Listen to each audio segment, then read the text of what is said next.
Hi there, and welcome to another interview. Today I've got, should we call him the grandfather of carnivore diet? I don't know. The main man, whatever you want to say. Dr. Shawn Baker. Hi, Shawn. Steve, hey man, it's good to have you. I'm sorry, good to be here. And like I said, I apologize. I was supposed to be on your online sort of conference a few weeks ago, and I just for some, my mother was in town, and my 81-year-old mother, and I was trying to show her a good time and taking her around, and I just totally I was so focused on my mom that I was like, oh crap, I've missed this damn conference because we'd scheduled it on a Saturday. I think we were going I was going to take her on a cruise, to a ferry boat cruise, and she was excited about that. So I apologize, but it's good to be here. It's good to talk to the folks in I guess the UK, but I'm sure you got listeners all over the world, I suppose. But it's good seeing you again, man. Appreciate it.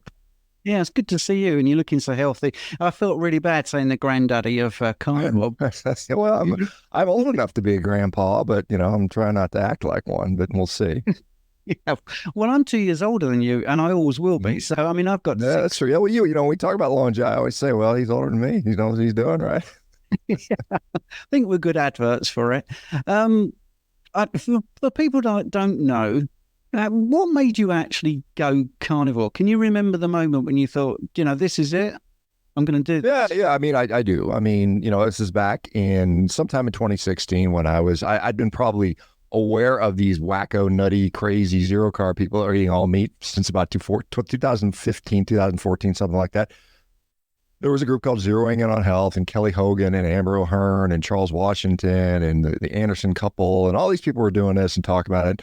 And my first impression, these people are friggin' nuts, which is what everyone kind of thinks. And but I was sort of morbidly curious, and I kind of was just, checking out their little social media posts and saying, well, this sounds maybe plausible. Maybe there's something here. And I was already on a ketogenic diet at that point. So I was already sort of, kind of convinced that, there's other ways to have nutrition. Carbohydrates aren't necessary for really anything that I, absolutely have to have. And so, 2016, I said, well, I'm going to dabble with this. And I remember I did like one meal. I just said, oh, let's have steak and eggs for breakfast. Hold the orange juice, hold the, whole wheat toast, hold the cup of yogurt, hold the piece of fruit, whatever might normally have. And yeah, meal went fine. I was like, oh, it was pretty good. I did okay. So then I just gradually went, 2 meals, and then I went a whole day, and then I went a couple of days. And, by the end of 2016, I'd managed to go for a month. And that was kind of the start of it. And I remember specifically, like I had suggested, well, surely this is going to kill me as a joke. I'm going to die for sure. 1 month of only me, I'm going to die of scurvy. My heart's going to clog up. My colon would fall out from lack of fiber. None of that, of course, happened. I actually felt really good at the end of it. And so, I mean, that was late 2016. And so that began the sort of carnivore journey for me. And, I literally, when I was done with those 30 days, I said, okay, that was a fun experiment. Let me go back to my normal diet. And I mean, within 24 hours, I started feeling bad. I was just like, well, my gut's kind of feeling bad. My back was hurting a little inflammatory stuff going on. So I said, I like feeling good. So then I started doing that. And then, here I am now 8 years later. And, I've convinced a few people to try it, I think.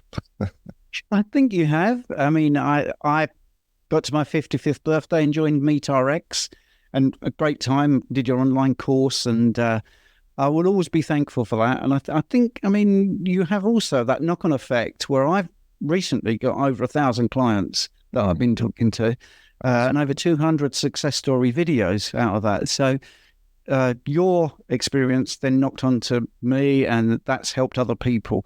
I want to put a bit of meat on the bones because you've already touched on it just then. There are all these naysayers, and you mentioned a few of them, but I wouldn't mind just expanding a little bit more. You mentioned scurvy. I mean, that is such a classic one. I've never encountered a vitamin C deficiency, and I've done private blood tests for over a decade. So what would you say to someone that still brings that old chestnut up and says, well, where's your vitamin C coming from?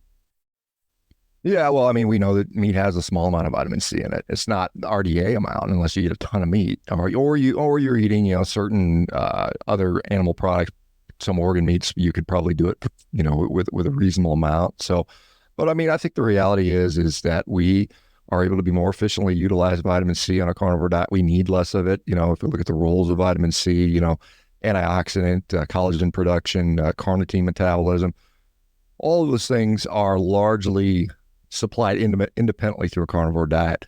And, you know, I can go through all the various things, but suffice it to say, I've literally encountered now probably close to tens of thousands of people doing this diet. I've never seen a bona fide case of scurvy.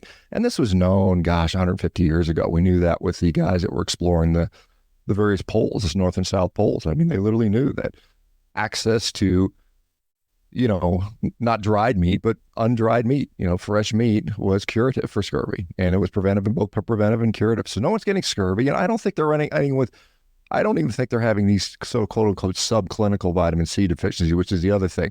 Oh, well, you may not get scurvy, but you're going to have this subclinical deficiency. And you know, like there's several, you know, you can name the critics that have said this. And I'm like, well, what does that look like? Explain to me what subclinical vitamin C deficiency looks like. And I'm like, does it look like you're breaking world records and getting stronger and faster? And, you know, that to me does not sound like a vitamin. And that's been my experience. And so, I've, like you said, I've yet to see anyone with a verified bona fide case of scurvy, because scurvy is fatal, you know, and typically we understand it to start to taking effect in about a month, you know, a month to a couple months, you should have full blown scurvy. You should be, you know, bleeding out, you know, hemarthrosis, you know, skin wounds, dying. That's not happening. I've seen a couple people, my gums got a little sensitive or bled. I said, well, you know, I mean, there could be a lot of things that cause that. You know, sometimes we're used to this really soft diet and you're eating this meat that's now hard to chew. Maybe you're overcooking your damn meat and you just kind of do that. But I like you said, I've never seen a legitimate case of scurvy, or if there has been one, it has been so infrequent. You're more likely to get scurvy on a processed food diet by far. I mean, the few modern day cases we see are people just completely eating non-fresh food, whether it be fruit, vegetable, or meat. They're eating a bunch of non-fresh food, all like straight up ultra processed crap. And even then it's pretty rare, but you do see those cases of scurvy in those situations. Yeah, I think one of the things you mentioned subclinical, and I've got something to show you later. I don't want to take up too much of your time. I want to get you on because you're the guest, but I will get into some TSH subclinical readings that I think we can do a good thought experiment on. But I would like to just nail a couple of the most common questions, because you're a doctor, you've been around this a long time. The other question, I think you again alluded to, what about fiber? Yeah, well, I mean, it's non-essential. I mean, it's clearly, you just don't need it. I mean, I think the confusion with fiber is it is associated, and again, association is not causation, but it's association with better health outcomes in a number of studies. I mean, we can look at all kinds of research outcomes. They'll say higher fiber diets are associated with less cardiovascular disease, less death, less obesity, less cancer, and so on and so forth. But really, I think the real reason for that is that it is just it's largely a marker of a higher dietary quality. And so what do I mean by that? Well, if you're eating fibrous foods, fruits, vegetables, whole grains, and things like that, you're less inclined to eat ultra processed versions of those whole foods. So the difference between eating, you know, whole grain versus refined flour, and that just changes the absorption characteristics. It slows down the amount of food we consume, we actually absorb. You know, it basically increases the microbial or the biome interaction with the food. So you know, our microbiome utilizes some of that food instead of us utilizing. When we turn something into powder, let's say some flour or some sugar or something like that, it's powdered, our body absorbs it pretty easily. The surface area is so high, it's easy to absorb, therefore we absorb more calories, therefore we get fatter, basically. So I think that's really the protective effects of fiber that we do see. And I think it's there, but again, it's relative to what? It's relative to an ultra-processed garbage standard Western diet, okay? There are a number of studies that are showing that are out there now that show that fiber can be deleterious. I mean, there's a great study on rheumatoid arthritis, you know, showing that fiber interacting with a particular bacterial species called Prevotella, and I can't remember the species name, but you know, it shows exacerbation of rheumatoid arthritis flares by consuming more fiber. There are obviously the constipation study everybody's familiar with by now. You know, removing fiber actually improves or cures chronic constipation. You know, the other thing that a lot of people like to talk about is the role that fiber may play in the protection of the intestinal mucosa, particularly the colonic mucosa. There's this belief that fiber is converted into short-chain fatty acids, particularly butyric acid, and that is going to provide a protective role and provide energy for the colonocytes so they can develop this protective mucous membrane or mucus layer. And we know, and there's a great paper that Tommy Wood, Dr. Tommy Wood, Dr. Lucy Mayling did, one other author, I can't remember, about 2 years ago, looking at the metabolic flexibility of the gut.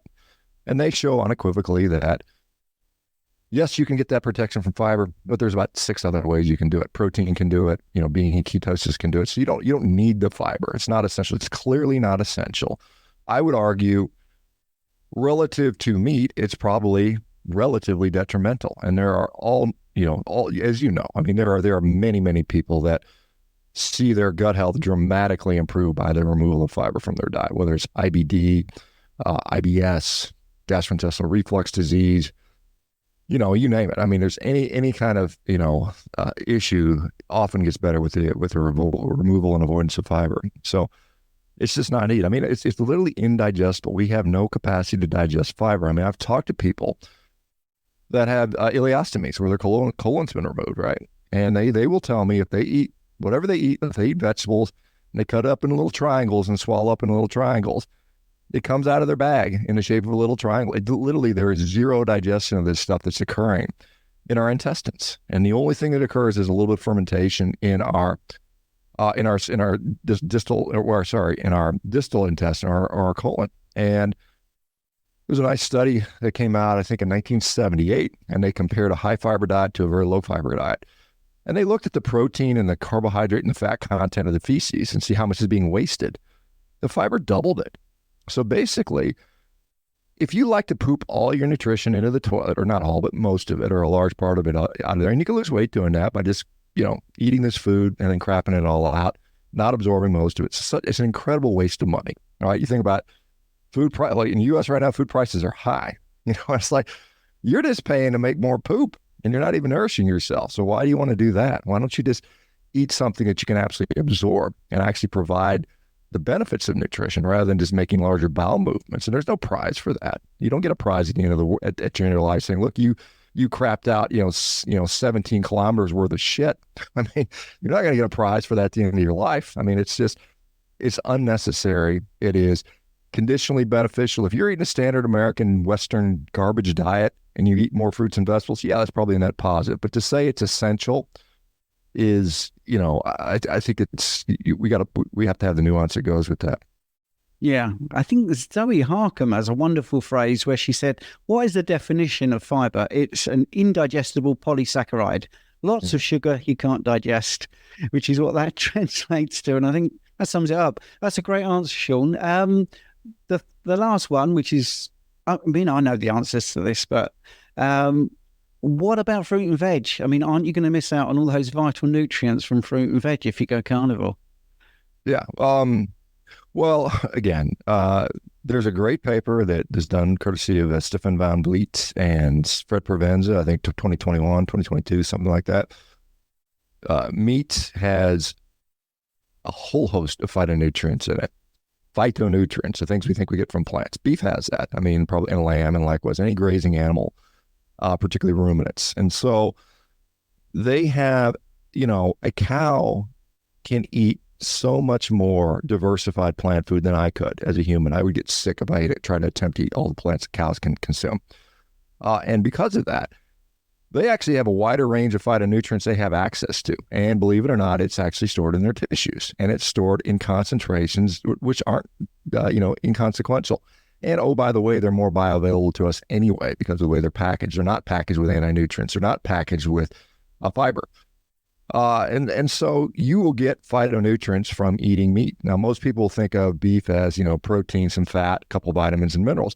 But the reality is beef has something like 70,000 potentially nutritional compounds in it. I mean, this is, again, based on metabolomic work by Van Vliet and others. And so knowing that, and to be honest, we probably don't, of those 70,000 compounds, we only know what a fraction of them do.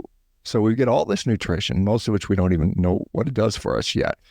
And there was this is another paper they did comparing the Impossible Burger, that ultra processed sludge that you're trying to pass off as meat, which fortunately no one's buying. They compared those, side by side, and they did a metabolomic profile. They looked at thousands of compounds, phytonutrients, regular nutrients that are found in both, and they found that there's only a 10% overlap. So that Impossible Burger only provided 10% of the overall nutrition that you could find in beef. And even though if you look at the label and it shows you, fat, calories, protein, fat, like 5 ingredients, whatever's on the back of the label, and they're showing they're relatively equivalent, they're not even close. I mean, there's a 90% difference in nutritional makeup of these things. So it's that the fruit and vegetable stuff, as you point out, Zoe, she wonderfully points out that the whole get your 5 a day or whatever was this totally marketing bullshit. They just pulled out of their ass and said, we think 5 a day is a good number. Let's go with that. There's no real science to support any of that. Yeah, the 5 a day is actually copyrighted or trademarked, and in other countries they have to say 7 a day or something. I want to go back. That's a real thing. You're smiling there, Shawn, but that's a real thing. You mentioned subclinical, and I wasn't going to do this so early, but I want to share some bloods with you, and if that's okay. And we have got people listening on an audio podcast. This will be audio, but I think it's really interesting because people worry about their doctors or their physician, healthcare provider saying this is subclinical, and they worry. And I asked the client if I could share this because he's been really worried about his thyroid for about 4 years. We've been tracking it. And for those that can't see the screen, the TSH is the thing that the physicians are always worried about because the range is 0.4 to 4. And in 2020, his was 0.34. So, yes, subclinical. But his thyroid, or T4, was 17, with the range is 10 to 20. And every single year, 2021, 22, 23, it's always been very low. I mean, it's 0.13 now as he's gone carnivore, and he's still got T4 of 17. We also did some T3, and it always converts well to T3. So the point I wanted to get to you, Shawn, is I spoke to this client and said, look, the problem is we are constantly wedded, not myself, but many influencers are wedded to these normative ranges, and therefore you get the phrase subclinical, and it scares the living daylights out of you because he's absolutely petrified, even though he feels fantastic.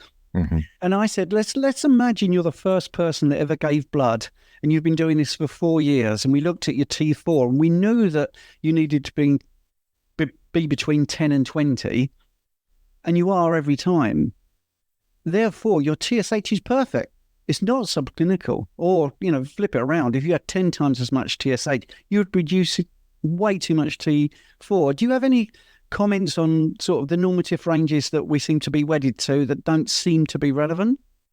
Yeah, I think clinical function is far more instructive to us than any lab number for the most part. There's obviously some weird exceptions to this, but I think that particularly with thyroid, you look at what TSH is responding to. TSH is called thyroid stimulating hormone.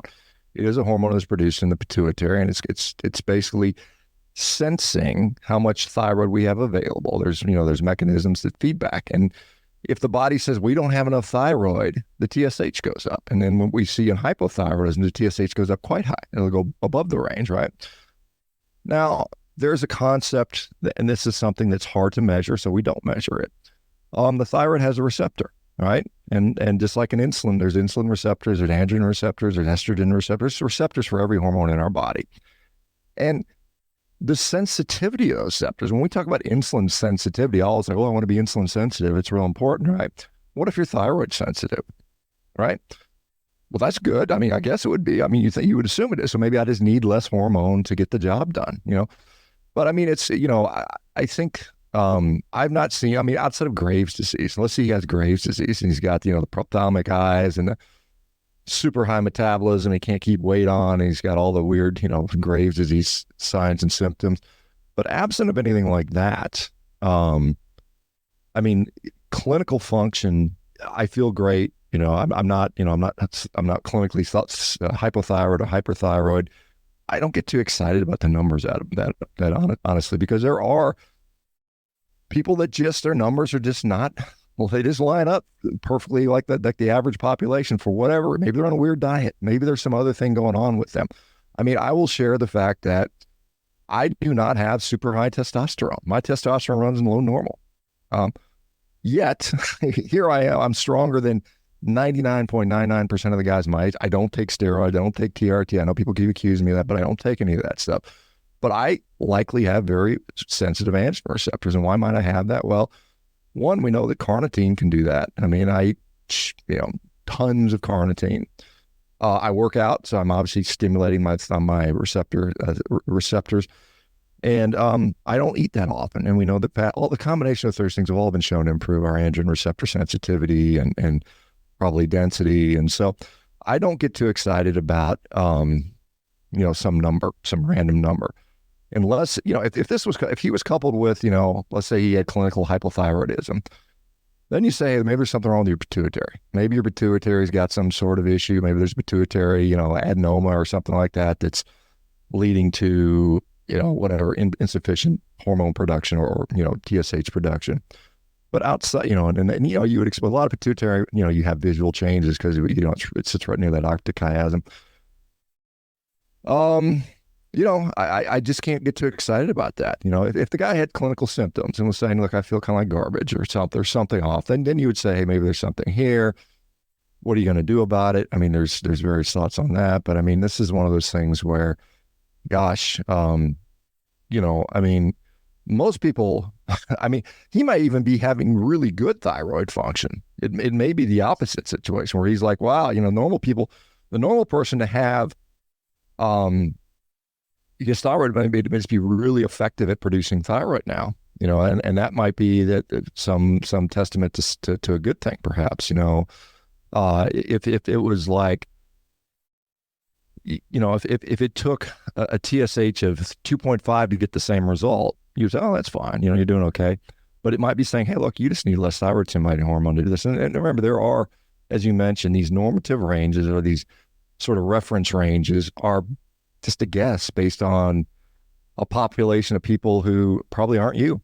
I mean, like I said, when you're a carnivore, I guarantee we just don't have data. I mean, we it'd be nice to do, and hopefully we can do that over time as we get more data, is to start saying, hey, these are carnivore average ranges, and they look a little different. I think we'll see things like, certainly cholesterol. We'll see things like thyroid hormone. We'll see things like folate levels and all these different things, vitamin D levels, perhaps, that are maybe not lined up with the general population, but perhaps maybe completely normal for that population. And again, it's like, just like the difference between men and women. I mean, we know now, after 50, 100 years of this, that women have different numbers than men. I mean, the most obvious thing is, estrogens and progesterones, right? Testosterones.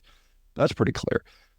But women and men tend to run different in other numbers too, like, red blood cell counts. Women tend to have a little lower on average range than men do. And that took a while to develop that, right? It wasn't something that we just, and that's half the population. a little more than half the population. There's slightly more women than men in the world. It took us a long time to figure that out. And you like, well, the carnivore population is not even 1% of the population right now. It's going to grow as I'm sure it will. So maybe at some point, someone will have the broad idea. So, well, let's see what the normal range is in this population. Maybe it's a little different. We can explain that rather than, oh my God, you don't conform to the average sick, fat, UK person or the average sick, fat American. Oh my God, there must be something wrong. So that's how I look at those things. Yeah, and I think this is my experience. And again, I'm going to take my hat off to you to give me a chance to be a coach, because I've seen thousands of bloods now, and clinical presentation, how the people present does not reflect in their bloods. And I get both ends of the scale, like that guy there. He has no problems at all, and he's constantly being told that's subclinical. But I get that all the time. I also get the reverse, where people will send me bloods and say, look at this, I'm perfect. And I will say, how do you feel? And they're like, absolutely terrible. Because we are different. I definitely think, Amy Berger as well was also talking about this, that the normative ranges are irrelevant. And your testosterone is sort of another one that shows, what is the point of testosterone? It's sort of it makes you male, it makes you strong, it makes you what you are. And clearly yours is working. So you're not struggling when you're doing your deadlifts. You certainly... No, I just did a lifetime PR, literally a lifetime PR 2 days ago on the trap bar. And I have not, to be fair, I've only been doing that trap bar deadlift for about 10 years, but still, I'm almost 58 years of age. I'm hitting lifetime strength PRs at this age. And that, that doesn't go with someone who's clinically hypogonadal or anything like that. I mean, I've got enough testosterone to do what I need to. And, you know, my brain works, arguably. I mean, my sexual function works. You'll have to take my word for that, but I can tell you it does. But, yeah, I mean, it's one of those things that you just have to, I mean, a good physician will first examine the patient, take an H&P, see what's going on, and then look at the labs. And so many people these days is look at the lab, oh my God, what's wrong with me? Well, hell, maybe nothing, or maybe a lot of things. I don't know. Let's talk to you. Let's figure it out. But that's the problem with access to labs. And as you know, the reason we focus on labs because they're easy to get. They're not the maybe most instructive thing for us, and they're dynamic. I mean, I changed my cholesterol almost 200 points in 18 hours. So, I mean, knowing that, it's like, well, how reliable are these things for chronic outcomes? You know, if my cholesterol can change 100, nearly 200 points from one day to the next, I'm like, well, how valuable is that piece of information to me? What's more valuable to me is how much belly fat do I have hanging on me, because I guarantee that ain't changing in 24 hours. That's months and months and months of something, you know, the direct lifestyle thing. That's a measure of what's going on really chronically. And so the fact that we're measuring blood for all this stuff is just mostly out of inconvenience and not because of it's, you know, that clinically relevant for us. I mean, we there's a whole, I mean, there's hematology is a whole entire field of this, you know, lab clinical science is based on this stuff. But it's basically inferring things the best we can from a really suboptimal piece of information. You know, it's like you know, I don't know, try to solve a crime when, you know, you've only got a flashlight with really low battery power at night. It's like, well, shit, I can only see so much. Let me take my best guess. It'd be a lot better if we turn the lights on, right? But anyway, that's my thoughts on that, or some of them. Yeah, well, you snuck in that word there, cholesterol, which is, you know, one of the things. It's a bugbear of mine because there's many influencers out there seem to be wedded to the normative ranges and absolutely can't seem to understand that 70 years ago the Sugar Research Foundation actually were fraudulent and got scientists to say that fat was bad when in fact it was sugar. So they're still hanging on to this, and LDL comes up as another thing that people are worried about constantly. You know, even friends of mine who should know better will say, oh, my LDL is a bit high. I'm really worried about this diet. I mean, what would you say to those people? Yeah, well, I mean, I think in part, I mean, you know, there's a couple ways to tackle this question. So first of all, I think that if we look at LDL as its role in causality for atherogenic cardiovascular disease, right? I think there's some potential role for this. Now, I think it's conditional. I don't think it's the be-all, end-all necessary. I mean, perhaps necessary, but is it sufficient on its own? I think probably not. I know some people would disagree with that. I mean, and the reason I say this is because more and more data has come out showing that there are people with high cholesterol that do not ever develop heart disease or develop it at such a slow rate that it sort of makes you ask the question, why is that? And I mean, to counter that as well, there's people that smoke packs a day every year and they don't get cancer, right? Okay, fair enough. But why don't they get cancer? Maybe we should ask them. Maybe we should study those people and say, why is this guy who smokes 2 packs a day never gets cancer? Maybe there's something different about him, lifestyle, that is actually protective, right? I mean, you know, we can still say it's causal and maybe you shouldn't do it. But what if we actually looked in those people and said, hey, if you got X, Y, and Z in place and you're immune to cancer, you know, and then maybe cigarette smoking isn't something we have to do. I'm not at all. Don't just misconstrue to say that I'm promoting smoking, because I'm not, because I think it's bad in many other ways. But I think that there is, obviously, I'm sure you're familiar with the work of, you know, that Dave Feldman initiated, now being expanded by Matt Budoff and others, Nick Norwitz and so on and so forth. The lean mass hyperresponder cohort, you know, Mortensen out of Denmark 2 years ago published a really nice study looking at zero CAC score. Well, it was a Danish, I think, Western Danish heart registry study. Had something like 50, 60,000 patients. You know, they followed them. If they had zero CAC score, their LDL cholesterol was irrelevant. It had no bearing on whether their outcome showed, you know, MACE, major adverse cardiac events, you know, heart attacks, strokes, you know, revascularizations, sudden death, things like that. LDL was meaningless. What was meaningful in that study was smoking and diabetes. You know, so if you had a zero CAC score, but you were diabetic, yeah, you're still going to have an issue. So, I mean, I think we're finding out that, you know, while LDL cholesterol, well, I guess I should say this. If you are on a standard UK diet or standard American diet, and you're obese, and you are pre-diabetic, and you have high blood pressure, and you, whatever, in chronic inflammation, and your cholesterol is high, that's probably a bad situation.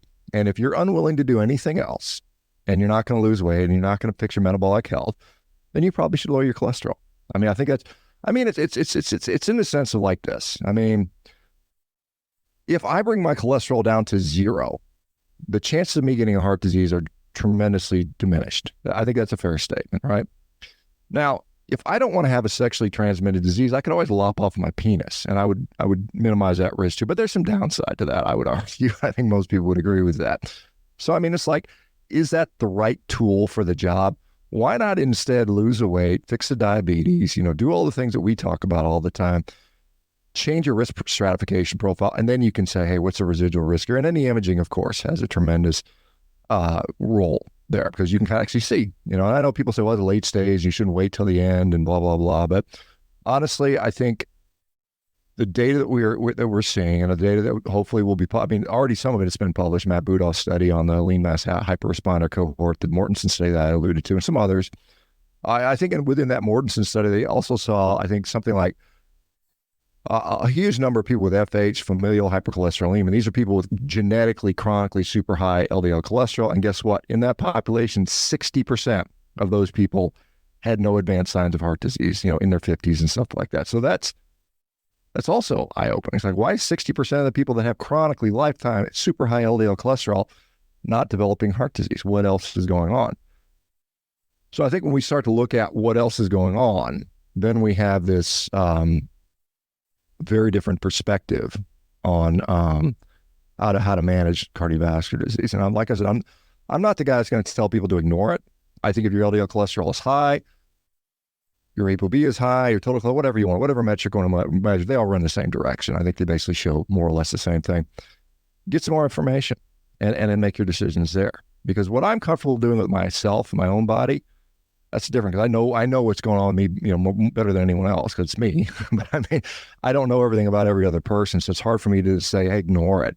I mean, yes, there has been a lot of deception that's gone on in research. Yes, the sugar industry tried to sabotage fat. I mean, that all happened. There's a lot of conflict of interest in science. There's a lot of unethical things in science. There's a lot of, quite honestly, bad and malicious science out there. So we have to deal with that. And the other thing that I'm seeing, and I think this is what we're going to see. They've made in excess of $1 trillion on lipid lowering drugs, statins in particular. $1 trillion, that's a lot of money. Now those drugs are all off patent. They're still making a couple billion a year, so it's still a lot of money. I mean, hell, I'd be happy with a couple billion a year, right? They're still making that money on that. But what are they going to now? What are they pivoting to now? Well, they're pivoting to the GLP-1s, right? Ozempic, Wegovy, Mounjaro, these, and they're talking about, ooh, look at the cardiovascular protective profile these drugs have. So we're going to see a shift from a drug that doesn't make as much money anymore to a drug that makes a lot of money. I mean, this is another $1 trillion drug, right? And so what are they going to do? They're going to start, changing the narrative. And the narrative will change when the money incentive changes. And this is what we're going to see. We're just going to see more and more cardiologists talking about the greater importance of, GLP-1, because God forbid you actually do a low carb diet and get the same benefit anyway without the side effects and the expense. But, they're going to be talking about that more, and they're going to kind of just be a little more softer on the cholesterol thing. You're seeing the studies out right now. 40% of the people in mainstream medium, 40% of the people on statins don't need to be on them. Why is that? Because they need to be on GLP-1s. So we're going to see that. We're going to see this narrative shift. I mean, and it's all financially driven in many ways. Now, is it clinically going to be any better? I don't know. The cynic in me says probably not. I mean, I hope so. Maybe it is. I mean, I like that just for the health and humanity. Maybe it'll help. But I mean, it's just tied to money, as you know. I mean, gosh, you can't be right. You can't live long enough in this world not to realize that greedy people do unethical things to get money. And I think that's what we're seeing here. And I mean, they have great marketing. When you've got a $1 billion marketing budget, how many scientists can you pay? How many, media people can you pay? How many influencers and celebrities can you pay to get your message out there? And that's what they do. All right. So That's what we're looking at. And, we're out here talking about, hey, just stop eating garbage, just eat some real food, get out there and, sleep, get some exercise. And of course, there's not as much money to be made in that, or at least not as much quick money. I think there's money to be made in this space. And I think, like I said, is for you guys don't know, I'm, the founder of a company called Rivero, and that's our mission. We're licensed in all 50 states, and we that's our goal. We have physicians that get this. And so I think we can actually provide not only tremendous clinical value to patients to fix them, to get them off the medications, but also we can save companies money, tremendous money on healthcare costs, and that is a financial incentive. So I think there's ways to leverage that. So yes, with Rivero, obviously you got physicians who are on board with this way of thinking. Just for balance, I mean, I believe in the thrombogenic.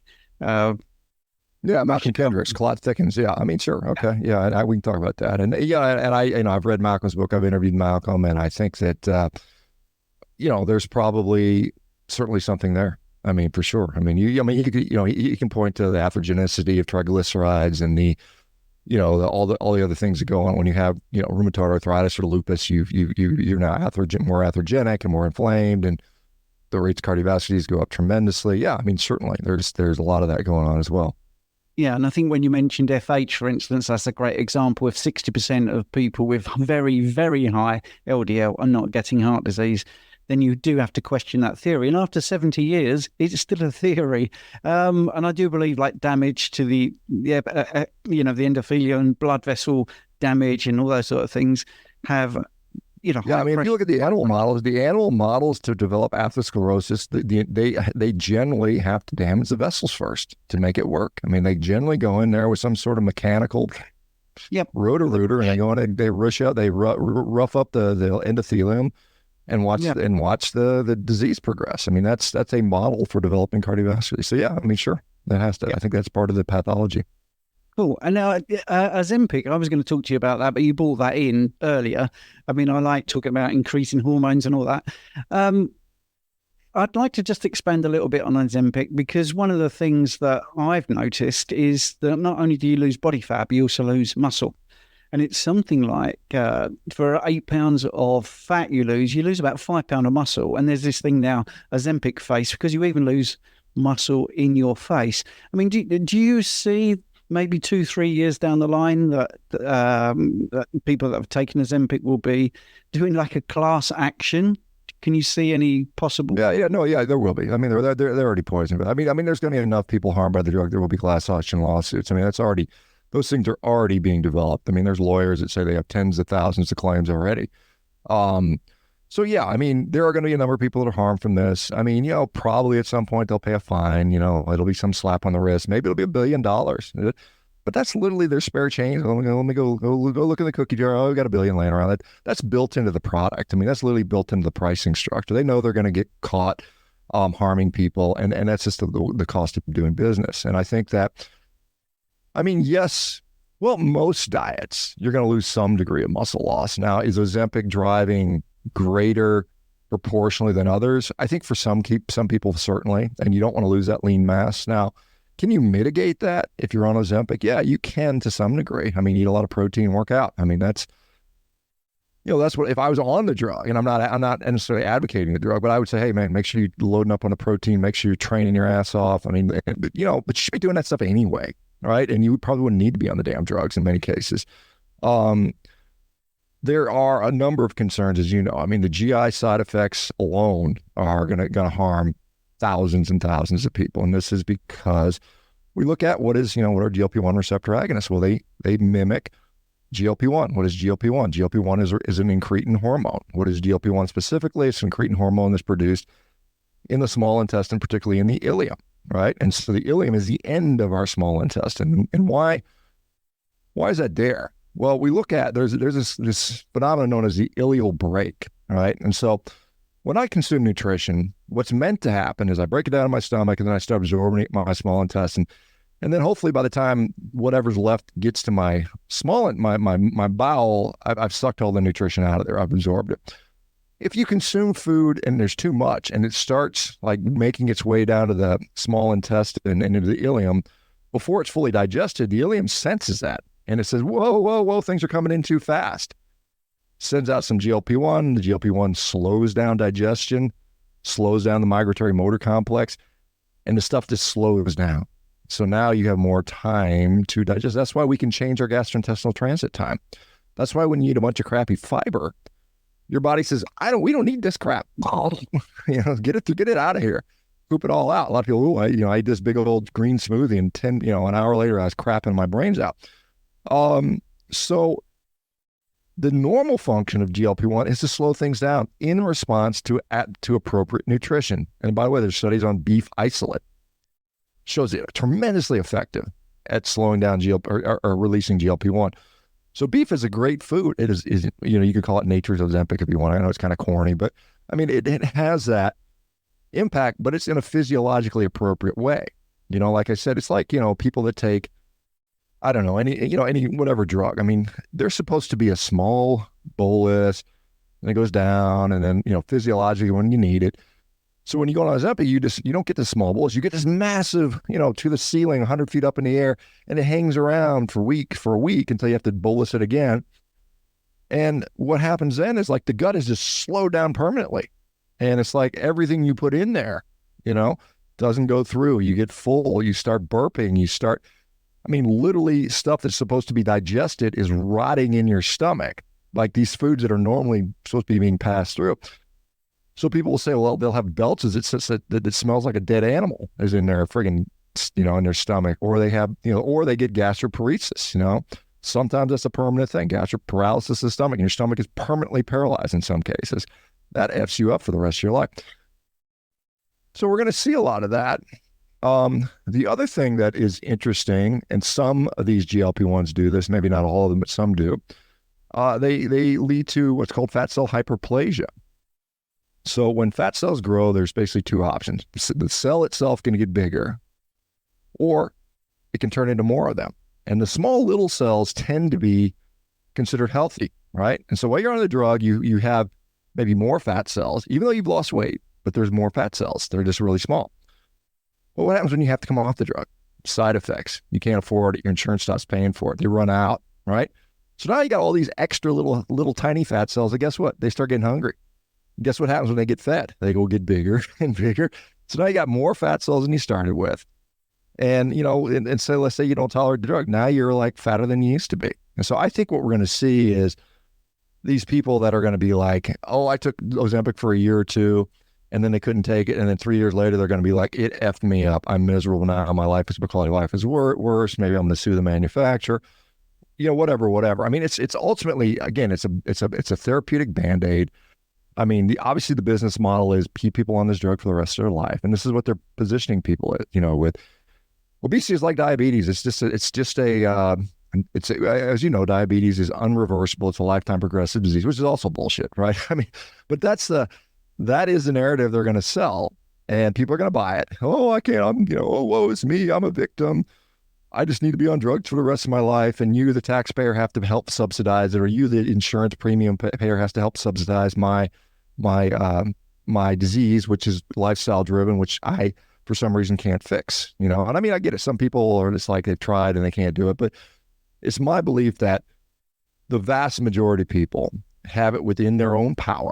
They're not disempowered, have it within their own power and capability to fix most of their issues. Now, some people prefer the victim card and some of that. Like I said, I know some people get mad about this statement, but that's the reality. But I think, some people need a lot of help. I mean, and I get it. I do it every day. I'm in there holding people's hands, not literally, but through digitally or whatever I'm trying to do, just saying, look, a motivation, accountability, setting up, these things. This is the one thing I found as a physician, that even if I wanted to do the right thing, as an orthopedic surgeon, it's damn near impossible, because my job there was just to grind. I mean, it's like a darn treadmill of patients coming in all day long. It's go, go, go, go, operate, make the hospital lots of money. In order to effectively treat people with a lifestyle intervention, you need a tremendous amount of resource, in my view, for many people, not everybody, many people do.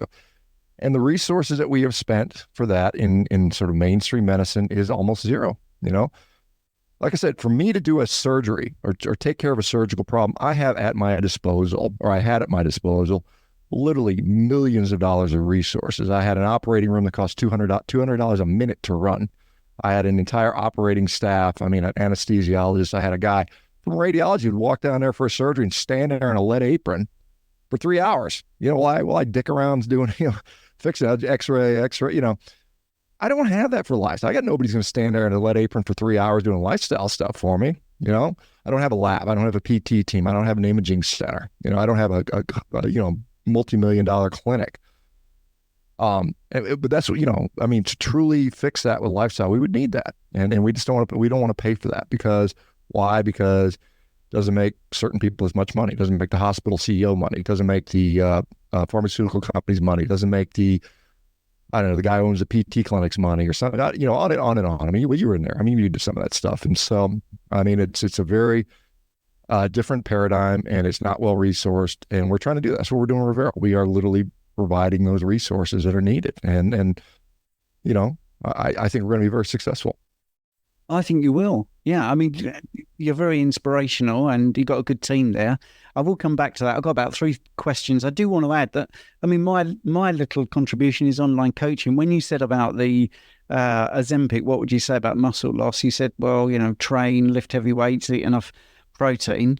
The third bit there is eat the right food, then you don't need it at all. And it's really frustrating because it can be that simple. I was really shocked when I looked at the American Diabetes Association's standard of care for physicians, literally admitting in writing that it's probably better to tell people to eat carbs because at least then the patients are compliant, which I find astonishingly bad. And that's in the documentation just to make sure that the patients are following what the doctor says. Don't even rock the boat, which is an admission that carbohydrates are a problem. And for people that can't believe that, I will actually put a link in the description so they can actually read that. And I know people like Ken Berry, I think in cahoots with Ben Bickman and Tony Hampton and a few others, are doing the alternative to the American Diabetes Association, which is the American Diabetes Society or something. I think. Yeah, Ken announced one. I think one on his live stream when I was talking to him, he announced that a couple of months ago. Yeah. Oh boy, is that needed? So you are doing Rivero, and Ken's doing that. I think together you're going to make a big difference. I would like to just cover two final questions. I am aware of your time. One is a really simple one, I think, because when people talk about carnivore, a lot of them are worried about their kidney health, despite the fact that I have absolutely tons of success stories on my YouTube channel and also some written reviews.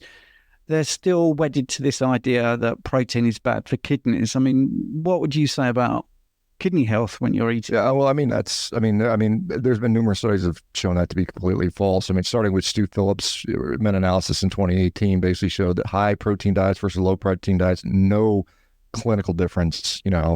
David Unwin, who's there in the UK, has literally published papers on diabetics with renal failure. I mean, not renal failure, but chronic renal insufficiency that have gotten better by increasing the protein, that have actually, reversed their kidney disease. I mean, there was another paper just came out. I think another meta-analysis came out a couple of weeks ago. Same sort of thing. Higher protein diets protect kidney function. So this is a unfortunate bit of misinformation, if you want to use that term, that has been around for 40 years now, since the 1980s. I mean, and this is based on some of the work Dr. Brenner did on mice. And mice and humans just have inherent differences. And mice on a high protein diet, yes, they will have glomerular damage, but it's never been shown in humans. I mean, again, we see the associational data. People that eat standard American junk food diets that have more animal protein, have higher rates of kidney disease because they have higher rates of diabetes, but it's just because they have a garbage diet. It's not the meat. We know that when kidneys are failing, they spill more protein. Does not mean that protein is causing the disease. It's just a symptom. It's just like having a fever when you have, a bacterial infection. It's not the fever that's the problem. It's a symptom. So it's not like, oh, I got to avoid staying by open flames because fire causes disease. Don't burn yourself, but you get it. I mean, it's just, and even physicians who theoretically are intelligent people. I mean, some are, some aren't, but I mean, it's like, they're just kind of duped into this stuff because they've never really taken care of people on a high protein. Even the way we measure kidney function in the context of a high protein setting. I mean, like I said, the simple fact that we use serum creatinine to calculate a GFR, an estimated GFR, and we've been doing that for 100 years or whatever it's been. I think it's about 100 years we've been doing this. There are better tests, and there are tests that, because dietary protein is a confounder. It's not a disease problem. It's not a disease pathology. If you got a little old lady that eats, like a bird and has barely any protein and her serum creatinine's sky high, yes, her kidneys are failing. You get a big muscular person who works out at the time, eats a lot of protein and has high creatinine. That's just because they work out all the time. They have a higher muscle, they have higher protein turnover. It's not kidney failure. But most doctors are too stupid to know this. So what do? Oh, well, I recommend you cut back on your protein. Well, why don't you order the right damn test? And why don't we figure out this is actually a problem? Go get a cystatin C, if nothing, or directly measure it. I mean, both these are estimates, but you could directly measure kidney function. And I'm sure there's been countless nephrology consults that have been done where they say, oh, this guy's got elevated creatinine. Send him to the nephrologist. The nephrologist actually measures, because you can actually directly measure, not estimate. And they say, I did nothing wrong with you. Get out of here, kid. So, it is a unfortunate bit of I don't want to say, it's just bad information that the healthcare system has been subject to. And most people don't think about it. As doctors, we don't have time. I mean, literally, you think, well, these doctors are sitting there thinking, oh, they're pontificating on our care. No, they're not. They got 10 minutes to make a decision. They're following a damn algorithm that was produced by some friggin' drug company representative at one of these organizations. And that's what it is. It's cookbook medicine, they'll fill in the blank. And you got computers that tell you now how to do it. I mean, you get on the screen that says, oh, this patient's blah, blah, blah, creatinine was high, recommend this diet, and it just tells them what to do in many cases. So they're just basically automatons. They're like robots. And because they get paid, the more patients they can get through their clinic, the more they get paid. And they're already, in the financial hole, at least in the U.S., you're taking out $250,000 of loans, and you got 3 small kids and you got a mortgage. You're just like, shit, let me just grind so I can make my money. You don't have time to sit there with smoke your pipe and think and ruminate on the patient's problem. It's like, get them in, get them out. And if I can just check a lag, give them a drug, pat them on the back and get them out of my clinic, that's better for me. My day's less complicated. I don't have to think too hard, because you're tired. Maybe you've been on call the night before, didn't get any sleep. You're like, just want to get through my day. That's the reality, unfortunately. And it's like, unfortunately, it's not an ideal way to do healthcare. I mean, some people would argue, well, it's as good as it is. It's the best we got, and mistakes were made, but hey, that's life. I mean, that's true, but I think there's a better way, but it's, like I said, it takes more time, takes more effort, takes more thought, takes, actually, listening to the patient in front of you and, actually thinking about these things in a non sort of knee-jerk reflex way, which is what many physicians have been trained to do. I mean, I was trained I was good at it. I mean, I graduated with honors. I was one of the top guys in my class. I went into really competitive specialty because I was good at memorizing crap. I could regurgitate anything. You put a gazillion facts in front of me, I could regurgitate 99% of them with 100% accuracy, right? I mean, I just figured out how to game the system to a way where you just learn. I mean, I would learn all the patterns and then learn the exceptions. I said, okay, this matches this pattern, boom. This is an exception, boom, and get A's on that. I got A's on damn near every test I ever took in medical school. I think I did. I got an A on every damn test I took, I believe, with rare exception. Maybe I got like an 88 one time or something like that. But anyway, I mean, it doesn't allow for critical thought in most cases. No, I agree. So the last question, and then right at the end, I do want to go back to Rivera and just talk a little bit about that. You used the word misinformation from the government. So that made me think, I really need to ask you about this, although this is already in my notes. What about people that say we have got to eat plants because it's going to save the planet? Well, no, it's not going to save the planet. Again, I'm not here to tell. I'm not here to say that every person on the planet needs to be on a carnivore diet or should be, or even, I don't care what you eat. I mean, if you want to eat a plant-based diet, good for you, more power to you. Hopefully you have good luck with that. But to think that, that is the solution to saving the planet is complete garbage. I mean, you could make the argument that how we produce our food rather than what our food is, but how it's produced, whether it's plant or animal, will have a bigger impact. Yes, we can pasture animals in maybe perhaps a different way. yes, we can instead of, maybe have no-till crops, things like that can be better. So if we're going to talk about how we're going to adjust the agricultural system to improve, and I don't think it's going to save the planet regardless. Can we improve the outcomes? Yeah, I mean, should we stop putting plastic and garbage all over the world and polluting our streams and oceans? Absolutely. I mean, I think those things are there, but going plant-based is not going to be the answer to that. We still have to eat. I mean, if you do that largely to the detriment of the human species, which I think would be a tremendous detriment, make more sick people. Sick people are more environmentally harmful than healthy people are. I mean, in many ways. I mean, sick people, the healthcare system is incredibly pollution intensive.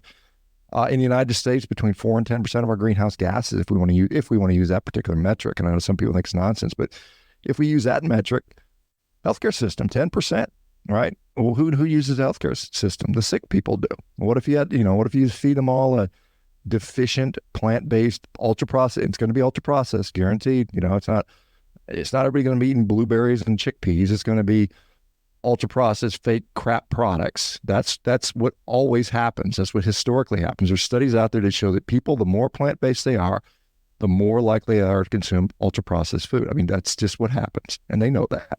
And it's more profitable, by the way.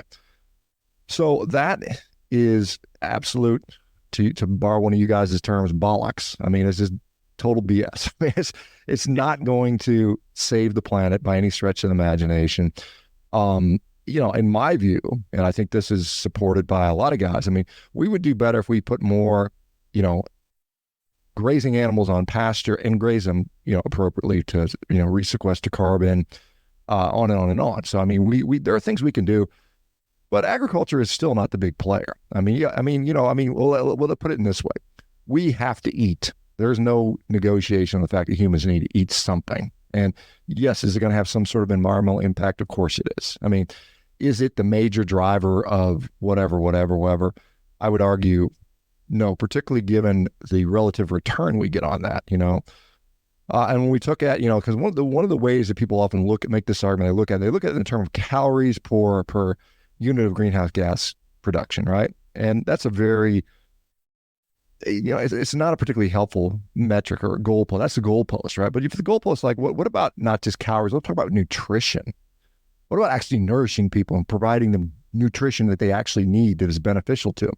When you start doing that, then we start seeing beef come way down and other lettuce start going way up, because lettuce is a waste of money. It sucks up so much water. There's no nutrition in it. People eat it, just rabbit food, whatever you want to call it. So, I mean, it's just, what are you measuring? Are you measuring human thriving and human nutrition and what it takes to produce that? Are you just measuring how many calories can I throw in front of my face, which makes me fat and stupid and mentally ill and stuff like that? So, I mean, what do you want the world to look like? And I would like to see healthy, robust, vigorous people. I mean, we're at a point in society where there's never been this much wealth. There's never been this much opportunity. I'm talking worldwide even, particularly in Western countries. The United States is so ridiculous. I mean, we have so much wealth and resource, and we got the fattest, damn, sickest, most depressed people in the world just about. And there's no excuse for that. I mean, we should have a bunch of people that are just like lean, robust, vigorously fit, warrior people. As far as I'm concerned, if it was up to me, man, anyway, it's not up to me, and probably for good reason. If I was there, I'd probably piss a lot of people off. If somebody made me the Surgeon General, I'd be up like, all right, let's go, man.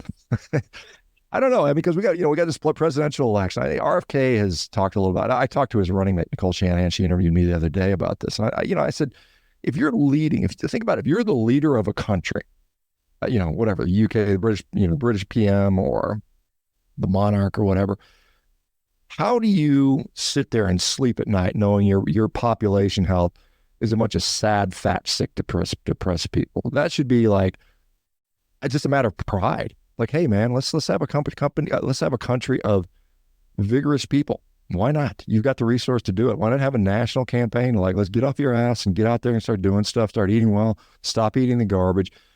When we have these elections, in which we have, and this year you guys just had one in the UK. I mean, you vote every day by what you buy. Who you choose to keep in power is based upon what you give your money to, and what knowingly or unknowingly, Every time you go into, I don't know, what are your Tesco or something like that, you buy the ultra processed garbage. Guess what? You give those guys more money to do whatever they want to do to you. All right. And so you're voting every day with that. When you give it to the local butcher, he's not going to screw you, or these other guys. Yeah. They're going to make you addicted to their product. They're going to, overcharge you on the markup. They're going to make you sick. They're going to put you prey to the wildly inefficient and predatory healthcare system. So think about that, stop voting for the criminals. Yeah, that's great. And, the phrase I used to use is, how do they sleep at night? Until someone said, because they have different values to you. You couldn't sleep, Stephen, because you care, but they can sleep because they don't. I mean, of course. Yeah. They've self-selected. If they weren't sleeping, they wouldn't be in the job. They've basically said, hey, look, whatever. I sleep well. I sleep well in my, my $20,000 custom bed and my 6,000 square foot mansion, or on my yacht in the Mediterranean. They sleep well. Sure they do. Yeah. Now, one of the things you missed out on the 24-hour live stream, and I'm very conscious of your time, is you didn't meet Richard Smith, the Keto Pro, and I thoroughly recommend. I've talked to him before, though. I think we've talked before. I think the live stream you did the year before, I met with him. Yeah. Yeah. I think you should have him on your podcast because I have had him on. Him on. So yeah. All right, excellent. Well, then I'm misinformed. The reason I say that is because he's organising the Carnivore Conference with a guy called Ben Hunt, and that's Saturday, Sunday, 14th, 15th September 2024. So if you're in the UK and you're thinking, hey, Stephen's got another American doctor on, he's not thinking about the UK. Well, I've got Shawn on because people will watch and then they'll hear what I just said. So if you want to, there you go. Good for you. Yeah, get out there, come check it out. I think I'm actually speaking in Ohio that weekend. I think I've got to do I'm crazy. I'm the keynote speaker at this veterinarian conference. I don't know why it's sort of weird. Interesting. I'm speaking literally at the end of this week, Saturday in Nashville, at the Bitcoin conference, and Trump is actually speaking on the same day as me, and in the same area. So. It's going to be kind of weird. I'm sure there'll be all kinds of Secret Service and all that stuff. And I think RFK is going to be there, and a bunch of other. Russell Brand's going to be there. Tulsi Gabbard's going to be there. So it'll be interesting if I run into Russell because he's a vegan. So I think he is. Maybe he's not anymore. But anyway, it's going to be a big event, and we'll get some information out there. It's going to be kind of fun. We're reaching larger and larger. In fact, I just saw that maybe Elon Musk may be trying out carnivore, which will be quite interesting to see if he ends up doing that. So. So I noticed that you mentioned he had steak and eggs for breakfast in his. Yeah, but I think he just did an interview with Jordan Peterson, and he basically on the air. I think I'm hearing that he said, "Look, I'm willing to try this before I undergo some sort of surgical procedure." I can't remember what he's thinking about surgery, maybe back issue or something like that. So he said he's willing to try carnivore diet for a couple months, and so we'll see. That would be, if he does it and he gets a good result, that could be quite influential. So we'll see. Well, Shawn, thanks for your time. You were a big miss on their 24-hour live stream, but you've more than made up for it. And like I said to you before we started, Dr. Abs sat in for you and was absolutely brilliant. Tell Dr. Abs, thank you for doing that. And I apologize to anybody that missed me on the last stream. I like I said, I totally got messed up trying to take care of my mom, and I just forgot about it, and it's my bad. Okay. Finally, then, on Revero, I just wanted to ask, am I right in assuming that Ben Bickman is on your team? Ben Bickman is part of our research team. Yeah, so we will be publishing our research data, our clinical data as we accumulate. Yeah, he's one of the researchers that we hired as a consultant, and so yeah, like I said, we got some good people, man. We got some great doctors. We're licensed in all 50 states. We're rolling out. Mostly we're in Texas and Florida, but we'll be expanding to the other states very shortly. We've got something like 12,000 patients on the waiting list. So, I think we're going to be doing some good things, and I think we're going to change the paradigm for healthcare, and it's needed, and I think, it's like something that I really appreciate, the people that are willing to, team up with us in a way. I mean, obviously as a patient, our goal is to fix you, but at the same time, you are also helping to shift the entire paradigm of healthcare by willing to do this. And it's really important to realize that this change is not going to come from the top. It's just too conflicted at the top. It's going to come from people like you and me doing the groundwork and getting it done, and the patients that are willing to say, we want to support something like this, and we want to, because it's going to take millions and millions of us to actually change the markets, to change the landscape. So yeah, we need support. We need, we obviously trying to provide the best care we can, but it's something that has to change in my view. I mean, I just don't see society. It's gonna implode upon itself if we don't fix things. And I think there's too many people that make too much money on the old system. I mean, it's just so lucrative. Like I said, I could have easily at this point done some very probably unethical things and made a lot of money, and I'm not willing to do that. It's just not who I am, and for good or bad. Hopefully for good, but we'll see. Yeah, I agree. And if I was pushing high carb and all the things I don't believe in, my YouTube channel would be 10 times as profitable. But yeah, you're doing the right thing. I want to thank you for your website as well, by the way, because when people ask for success stories, I always put them to my website, which, like I say, has got about 1,000, but I think you've got in the tens now, tens of thousands of people that have done some testimonials, and it's an amazing website. So there'll be a link in the description to that. Shawn, I just want to thank you one more time. And just before you go, I spoke to Ken Berry a couple of weeks ago, and he off the top of his head said, I wouldn't mind the figures for the carbon footprint, the problem of the pharmaceutical companies, and also for hospitals. And both of them, when we were looking at the damage they cause to the environment, when I did the research, are worse than the automotive trade. So running a pharmaceutical company does more damage to the environment than transport. Simple as that. Yeah. No, it does. It does. I mean, yeah, like I said, healthcare is incredibly, it's resource intensive. I mean, I can just remember doing one surgery.